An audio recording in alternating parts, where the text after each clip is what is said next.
చాలామంది ప్రభువును అప్పటికే తెలుసుకున్నారు. అంటే మా అమ్మ వాళ్ళ నాయన కూడా క్రైస్తవుడే. అక్కడి నుంచి వస్తున్నటువంటి క్రైస్తవం. మా అమ్మ నాకు ఫోన్లో ఏమని అడిగింది అని అంటే, మనోళ్ళేనా అని అడిగింది. అర్థమవుతుందా? మనం క్రైస్తవులమే, కానీ ఏ దృక్పథం పెట్టుకొని మనిషిని చూస్తాం?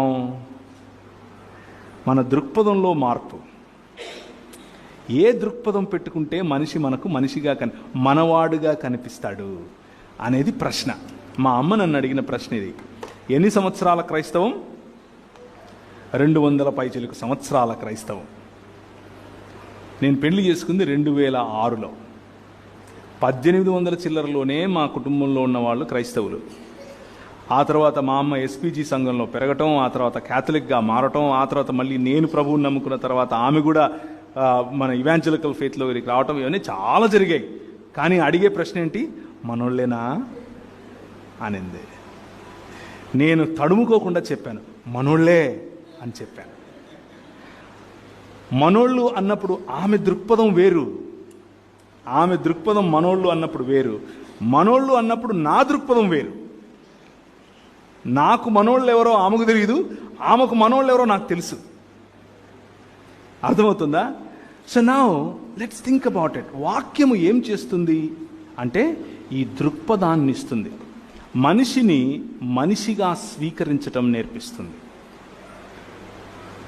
మన అన్న పదానికి మనిషి అన్న పదంతో ముడిపెట్టి మరీ చూడటం నేర్పిస్తుంది. క్రైస్తవ సమాజం ఈరోజు క్రైస్తవ సమాజానికి, ముఖ్యంగా ఆంధ్రప్రదేశ్ తెలంగాణలో ఉన్నటువంటి క్రైస్తవ సమాజానికి పట్టినటువంటి బూజు, దరిద్రం ఏంటి అని అంటే ఈ మనోళ్ళేనా అనే ఆలోచన. ఈ ఆలోచన, ఈ దృక్పథం రక్షింపబడ్డాం అనుకుంటూ ఇదే అద్దాలు పెట్టుకుని తిరుగుతూ ఉంటారు. 66 పుస్తకాలు ఉన్నటువంటి ఈ బైబిల్ మనకు ఒక దృక్పథాన్ని ఇస్తుంది.